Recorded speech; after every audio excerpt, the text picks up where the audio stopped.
Pertemuan terakhir kalinya, Bung Karno dan Bung Hatta, dan tidak akan bertemu lagi di dunia selamanya. Kisahnya sebagai berikut, di-subscribe dulu, agar selalu menyimak sejarah Nusantara berikutnya. Terima kasih. Assalamualaikum warahmatullahi wabarakatuh. Ketika dua proklamator bertemu untuk terakhir kalinya, Bung Hatta mengunjungi sahabatnya yang terbaring di Rumah Sakit Gatot Subroto. Dan Bung Hatta berkata, "Bagaimana keadaanmu sahabatku?" tanya Bung Hatta dengan lirih kepada Bung Karno yang tergolek di ranjang Rumah Sakit Gatot Subroto itu tanggal 20 Juni tahun 1970 sore, menjadi hari perpisahan keduanya. Rumah Sakit Gatot Subroto, Jakarta, menjadi saksi bisu peristiwa yang mengharukan itu. Dengan hati-hati, Hatta menghampiri sahabatnya yang telah terbaring lemah itu.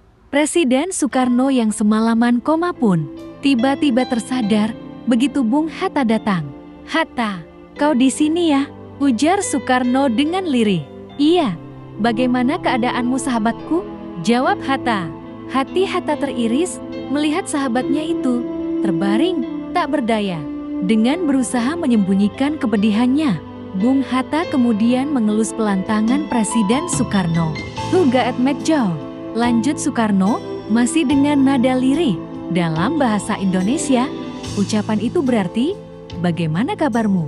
Bung Hatta yang mendengar ucapan itu pun tak kuasa menahan air matanya lagi. Ucapan dalam bahasa Belanda itu telah mengingatkannya pada memori masa lalu, di mana keduanya masih bersama-sama memperjuangkan kemerdekaan Indonesia. Apalagi ditambah dengan isakan Soekarno setelah ia mengucapkan pertanyaan itu. Hatta yang dikenal kaku dan tak pandai memperlihatkan perasaannya itu akhirnya tak kuat lagi membendung air matanya. Kedua sahabat itu saling berpegangan erat sambil bertukar air mata. "Sahabatku," hanya itu kata yang sanggup diucapkan oleh Hatta. Kemudian Bung Karno meminta pasangkan kacamatanya pada sahabatnya itu agar dia dapat melihat sahabatnya dengan lebih jelas. Keduanya pun saling menatap tanpa ada sepatah kata pun terlontar dari mulut mereka. Saat itu tidak ada lagi perbedaan politik di antara keduanya.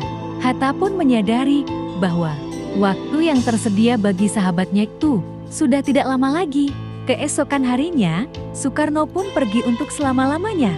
Bahkan, hingga akhir hayatnya pun, Soekarno harus bertemu dengan sahabatnya itu, yaitu Bung Hatta, terlebih dahulu. Sebelum ia meninggal, persahabatan yang patut dijadikan teladan bagi putra-putri bangsa.